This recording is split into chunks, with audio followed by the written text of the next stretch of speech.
باب أفضل الصيام وغيره. عن عبد الله بن عمرو بن العاص رضي الله عنهما قال: أخبر النبي صلى الله عليه وسلم أني أقول: والله لأصومن النهار ولأقومن الليل ما عشت. فقال النبي صلى الله عليه وسلم: أنت الذي قلت ذلك؟ فقلت له: قد قلته. بأبي أنت وأمي يا رسول الله. قال: فإنك لا تستطيع ذلك، فصم وأفطر وقم ونم، وصم من الشهر 3 أيام، فإن الحسنة ب10 أمثالها، وذلك مثل صيام الدهر. قلت: إني لأطيق أفضل من ذلك. قال: فصم يوما وأفطر يومين. قلت: إني لأطيق أفضل من ذلك. قال: فصم يوما وأفطر يوما، فذلك صيام داود عليه السلام، وهو أفضل الصيام. قلت: إني لأطيق أفضل من ذلك. فقال: لا أفضل من ذلك.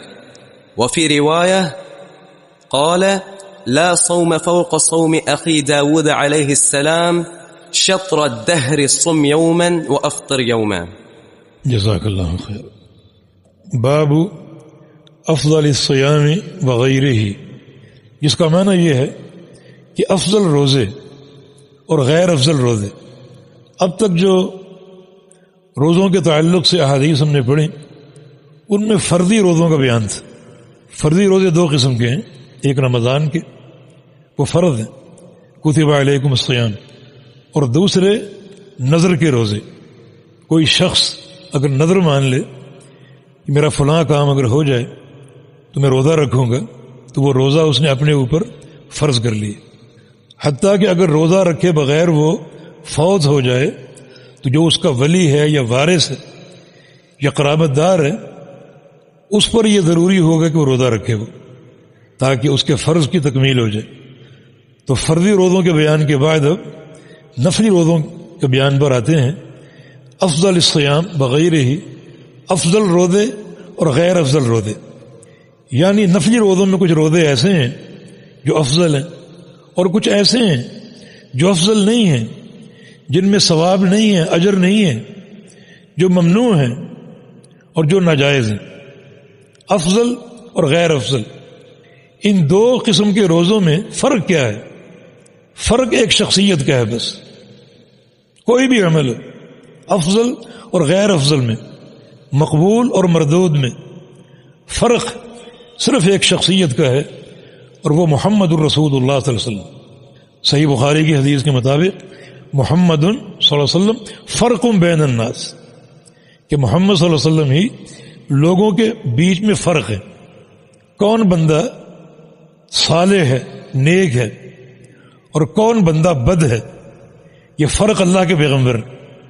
کس بندے کا عقیدہ درست ہے اور کس کا عقیدہ مردود ہے، یہ فرق محمد الرسول اللہ صلی اللہ علیہ وسلم. کس کی نماز درست ہے اور کس کی نماز غلط ہے، یہ فرق محمد الرسول اللہ صلی اللہ علیہ وسلم. کون جنتی ہے اور کون جہنمی، یہ فرق محمد الرسول اللہ صلی اللہ علیہ وسلم. تو یہ افضل الصیام وغیرہ ہی، افضل روزے اور غیر افضل روزے، یہ بیان شروع ہو رہے کہ افضل روزے کون سے ہیں اور غیر افضل روزے کون سے ہیں. اس میں جو پہلی حدیث آپ نے سنی ہے یہ عبداللہ بن عمرو بن عاص رضی اللہ عنہما کی روایت سے ہے. اس میں ایک چھوٹا سا قصہ ہے. فرماتے ہیں کہ اخبر رسول اللہ صلی اللہ علیہ وسلم انی اقول، رسول کریم صلی اللہ علیہ وسلم کو خبر دی گئی کہ میں ایک بات کہتا ہوں. آپ کو بتایا گیا کہ میں نے ایک بات کہی ہوئی، ایک بات میں نے کہہ ڈالی، اور وہ کیا ہے کہ واللہ لأصومن النہار، اللہ کی قسم میں دن کو ہمیشہ روزہ رکھوں گا، کبھی ناغہ نہیں کروں گا اور کبھی افطار نہیں کروں گا، بلکہ زمانے بھر کے روزے رکھوں گا. ولا اقومن اللیل، اور ہر رات قیام بھی کروں گا، پوری رات کا قیام، اور کبھی سوؤں گا نہیں. یہ میں نے ایک عزم بھی کر لیا، اور اس عزم پر میں نے ایک طرح سے قسم بھی کھا لی. اور ما عشت، جب تک زندہ ہوں، پوری زندگی یہ عمل میں اختیار کیے رکھوں گا، زمانے بھر کے روزے اور زمانے بھر کی شب بیداری۔ یہ خبر رسول اللہ صلی اللہ علیہ وسلم کو پہنچ گئی، اور خبر پہنچانے والے ان کے خود والد عمرو بن عاص رضی اللہ عنہ تھے۔ نبی علیہ السلام کی خدمت میں حاضر ہوئے اور کہا کہ یا رسول اللہ صلی اللہ علیہ وسلم، میں نے اپنے بیٹے کی شادی ایک قریش کے اعلی خاندان میں کی، تو ایک دن اپنی بہو سے میں نے اپنے بیٹے کے بارے میں پوچھا تاکہ اس کا خلق، اس کا رویہ میرے سامنے واضح ہو، اور اگر کوئی ایسی بات ہے جو سمجھانے کے قابل ہو تو میں اس کو نصیحت دے سکوں۔ میری بہو نے جو جواب دیا وہ ایک حیا کا آئینہ دار تھا کہ میرا شوہر بہت نیک ہے، دن کو روزے رکھتا اور رات کو قیام کرتا ہے۔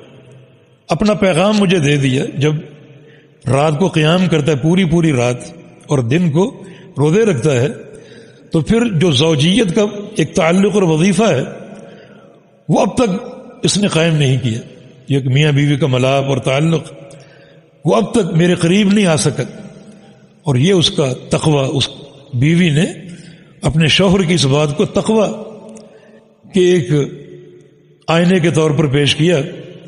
چنانچہ ان کے والد یہ بات سمجھ گئے اور نبی علیہ السلام کی خدمت میں حاضر ہوئے مسئلہ پوچھنے کے لیے، اور واقعتاً حق بھی یہی ہے، کوئی مشکل آ جائے، کوئی مسئلہ درپیش ہو، جواب کس سے لیا جائے گا؟ محمد رسول اللہ صلی اللہ علیہ وسلم سے۔ اگر آپ زندہ ہیں تو آپ کی ذات اقدس سے رجوع ہوگا، اور اگر آپ فوت ہو چکے تو آپ کی سنت اور آپ کی حدیث اس کی طرف رجوع کیا جائے گا۔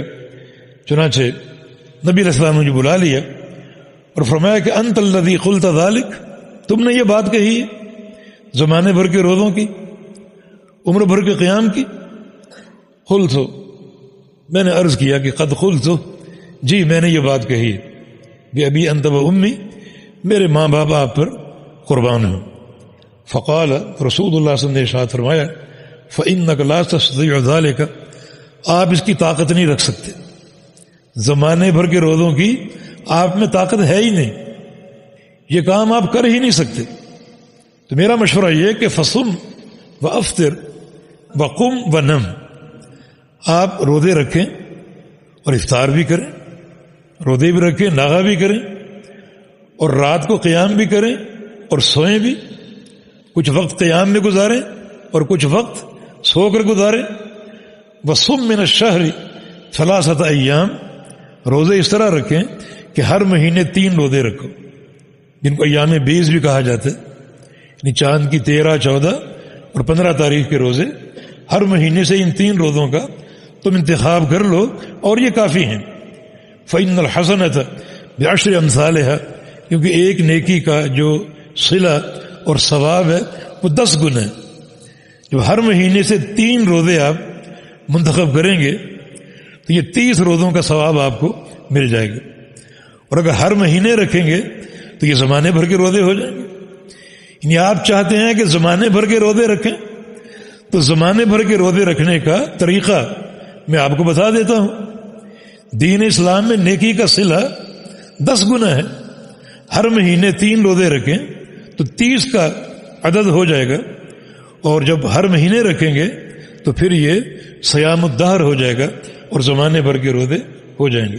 وذالک مثل صیام الدہر، اور یہ جو ہے یہ صیام الدہر جیسے ہی روزے ہوں گے، صیام الدہر زمانے بھر کے روزوں جیسے ہی ہوں گے۔ قلت، میں نے عرض کیا فإنی اطیق افضل من ذلک، کہ میں اس سے زیادہ کی طاقت رکھتا ہوں، 3 روزے کچھ نہیں، میں اس سے زیادہ کی طاقت رکھتا ہوں۔ تو فرمایا فصم یوما وافطر یومین، پھر ایسا کر لو کہ تم ایک دن روزہ رکھو اور 2 دن ناغا کرو، گویا مہینے کے 10 روزے۔ قلت، میں نے عرض کیا اطیق افضل من ذلک، میں اس سے زیادہ کی طاقت رکھتا ہوں۔ قال، فرمایا فصم یوما وافطر یوما، کہ تم ایک دن روزہ رکھو اور ایک دن ناغا کرو، ایک دن روزہ اور ایک دن ناغا۔ فذلک مثل صیام داؤد، یہ صیام داؤد علیہ السلام ہے، اللہ کے نبی داؤد علیہ السلام، ان کے روزے یہ مشہور اور معروف ہیں کہ وہ ایک دن روزہ رکھا کرتے تھے اور ایک دن افطار کیا کرتے تھے اور ناغا کیا کرتے تھے. یہ صیام داؤد ہے، تم پھر یہ رکھو. وہ افضل الصیام، اور صیام داؤد سب سے افضل روزے ہیں، اس سے افضل روزے نہیں ہو سکتے. فقلت انی اطیق افضل من ذلک، میں نے پھر عرض کیا کہ مجھے اس سے زیادہ کی طاقت ہے. تو رسول اللہ صلی اللہ علیہ وسلم نے ارشاد فرمایا لا افضل من ذلک، اس سے افضل کوئی روزہ نہیں. یہ ایک شخص اگر اس سے زیادہ روزے رکھنا چاہے تو وہ ہرگز فضیلت کا باعث نہیں ہو سکتے. داؤد علیہ السلام کے روزوں سے زیادہ افضل روزے نفلی ہو ہی نہیں سکتے. تو یہ افضل الصیام ہے. وفی روایت نے، ایک روایت میں یہ الفاظ ہیں کہ لا صوم فوق صوم اخی داؤد، میرے بھائی داؤد علیہ السلام سے زیادہ روزے ہو ہی نہیں سکتے. ان کے روزے کیا تھے؟ ایک دن کا روزہ اور ایک دن کا ناغا. فرمایا کہ شطر الدہر، یہ آدھا زمانہ ہے، یعنی بندے کی آدھی عمر. سم یومن و افطر یوما، لہٰذا ایک دن روزہ رکھو اور ایک دن افطار کرو. اس حدیث سے افضل الصیام ہمارے سامنے آیا، اور وہ ہے ایک دن کا روزہ اور ایک دن کا افطار. اور یہ نوافل میں آخری حد ہے.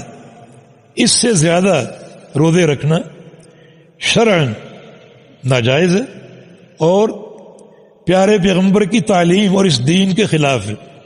دین میں سماحت اور وسعت ہے، اور دین زیادہ شدت کا قائل نہیں ہے. اور جو شخص، جیسا کہ بہت سے قصے، کہانیاں، حکایتیں ہم سنتے ہیں کہ فلاں شخصیت نے زمانے بھر کے روزے رکھے، تو یہ کوئی نیکی نہیں. کیونکہ نبی علیہ السلام کی حدیث ہے کہ من صام الابد فلا صام ولا افطر، جس شخص نے زمانے بھر کے روزے رکھے اس کا وہ عمل کیا ہے؟ کچھ بھی نہیں.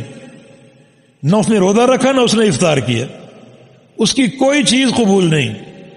حالانکہ روزے کا اجر ہے، مگر اس کا روزہ قابل قبول نہیں ہے.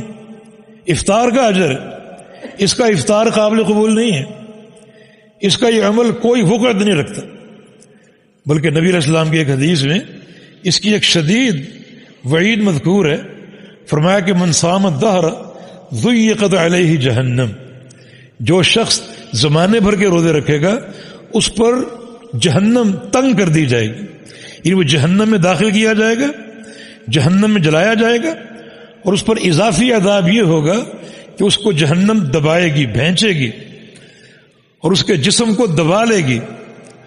یہ ایک اضافی اس کو عذاب ہوگا جو شخص زمانے بھر کے روزے رکھے گا. اور وہ صحیح بخاری میں جو قصہ منقول ہے 3 افراد کا، ایک شخص کا عزم کیا تھا کہ میں زمانے بھر کے روزے رکھوں گا اور کبھی افطار نہیں کروں گا. رسول اللہ صلی اللہ علیہ وسلم نے یہ بات سنی، تینوں نے ایک ایک عزم کیا تھا. ایک شخص نے کہا تھا زمانے بھر میں شب بیداری کروں گا اور کبھی رات کو سوؤں گا نہیں. دوسرے نے کہا کہ زمانے بھر کے روزے رکھوں گا اور کبھی افطار نہیں کروں گا. اور تیسرے نے کہا کہ میں اپنا گھر بار چھوڑ دوں گا اور بیویوں سے علیحدگی اختیار کر کے عمر بھر مسجد کا اعتکاف اختیار کر لوں گا. رسول اللہ صلی اللہ علیہ وسلم نے فرمایا تھا اما انا فاصلی وارقد، میری سنت یہ ہے کہ رات کو سوتا بھی اور جاگتا بھی ہوں. واصوم وافطر، نفلی روزے رکھتا بھی ہوں اور ناغا بھی کرتا ہوں. واتزوج النساء، اور میری بیویاں ہیں، کچھ وقت مسجد میں گزارتا ہوں اور کچھ وقت اپنے گھروں میں اپنی بیویوں کے پاس گزارتا ہوں. فرمایا کہ یہ میری سنت، میرا طریقہ اور میرا معمول ہے. فمن رغب عن سنتی فلیس منی، اگر تم لوگ میرے طریقے سے بے رغبتی اختیار کر کے اپنے طریقے پر قائم ہو گئے، عمر بھر کی شب بیداری کی، زمانے بھر کا مسجد کا اعتکاف کیا اور زمانے بھر کے روزے رکھے، تو اجر نہیں ملے گا بلکہ میرے دین سے خارج ہو، میری امت سے خارج. تو اس سے بھی ثابت ہوا کہ زمانے بھر کے روزے یہ دین اسلام کی تعلیم کے خلاف. ہاں، دین اسلام نے ہمیں متبادل دیا ہے، ایسے عمل آسان سے دیے ہیں، اگر ہم وہ اختیار کر لیں تو زمانے بھر کے روزوں کا اجر مل سکتا ہے. مثلا ایک حدیث میں رسول اللہ صلی اللہ علیہ وسلم کا فرمان ہے من صام رمضان واتبعہ ستا من شوال فکان کصیام الدہر، جو شخص رمضان کے اور شوال کے 6 روزے رکھ لے تو اللہ تعالیٰ اس کو زمانے بھر کے روزوں کا اجر دے گا. اب ایک شخص زمانے بھر کے روزے رکھتا ہے اور ایک شخص صرف یہ رمضان کے اور 6 شوال کے، تھوڑا سا عمل، لیکن یہاں اجر زیادہ ہے اور وہاں وعیدیں ہیں. حالانکہ عمل زیادہ ہے لیکن وہ زیادہ عمل اللہ کے پیارے پیغمبر کی سنت کے خلاف، اور یہ تھوڑا عمل اللہ کے پیارے پیغمبر کی سنت کے مطابق. تو دین کثرت عمل کا نام نہیں بلکہ دین اتباع سنت کا نام. اور ایک حدیث میں رسول اللہ صلی اللہ علیہ وسلم کا فرمان ہے کہ ہر مہینے سے 3 روزے اور شہر الصبر کے روزے، صوم شہر الصبر، صبر کے مہینے کے روزے رمضان کے، اور ہر مہینے کے 3 روزے ایام 20 کے، فرمایا کہ یہ سب مل کر صیام دہر بن جاتے، زمانے بھر کے روزے بن جاتے. لیکن بہرحال بھائیوں اور بہنوں، ہمیں نفلی روزوں کا اہتمام کرنا چاہیے، جیسے پیر کا روزہ، جمعرات کا روزہ، ایام 20 کے 3 روزے. یہ اللہ تعالیٰ کا انعام ہے کہ اس نے فرائض کے ساتھ اسی جنس سے نوافل بھی دیے تاکہ نوافل کے ذریعے ہم فرائض کی کمی کو پورا کر سکیں. حج ایک فرض ہے، آپ نے وہ کر لیا، اس کے بعد آپ نفلی حج کر سکتے ہیں تاکہ آپ کے نفلی حج آپ کے فرضی حج کی کسی بھی کمی بیشی کو پورا کر سکیں. نمازیں فرض ہیں لیکن ساتھ ساتھ نمازوں کے جن سے سنتیں ہیں، نوافل ہیں، تاکہ ان کی ادائیگی سے آپ نمازوں کی کمی کوتاہی کو پورا کر سکیں. روزے فرض ہیں رمضان کے لیکن ساتھ ساتھ نفلی روزے بھی، تاکہ آپ ان نفلی روزوں کے ذریعے رمضان کے روزوں کی جو کمی کوتاہی ہے اس کو پورا کر سکیں. زکوٰۃ فرض ہے لیکن ساتھ نفلی صدقات آپ دیتے رہیں تاکہ نفلی صدقات کے ذریعے جو زکوٰۃ فرض ہے اس کی جو کمی بیشی رہ گئی ہو، کوئی کوتاہی ہو گئی ہو، تو اللہ تعالیٰ نوافل کی برکت سے فرائض کی کوتاہی کو پورا کر دے. جی.